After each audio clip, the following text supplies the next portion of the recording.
Welcome to another video in our XXOTO software tutorial series. Today we'll be introducing the orientation function, which is used to restrict the angles when drawing lines within the software. By using the orientation function, you can easily draw straight lines, ensuring accuracy with horizontal, vertical, or 45-degree angles. This prevents lines from being drawn at uneven angles.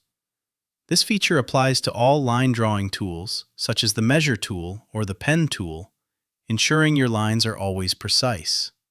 Here's how to use the orientation function. 1. Click on the orientation function. 2. Select a tool, like the measure tool or the pen tool, and begin drawing your line. You won't have to worry about the line being off angle, as it will automatically be restricted to horizontal, vertical, or 45 degrees. Congratulations! You've successfully learned how to use the orientation function. Be sure to check out our other tutorials for more advanced tips with XXOTO software.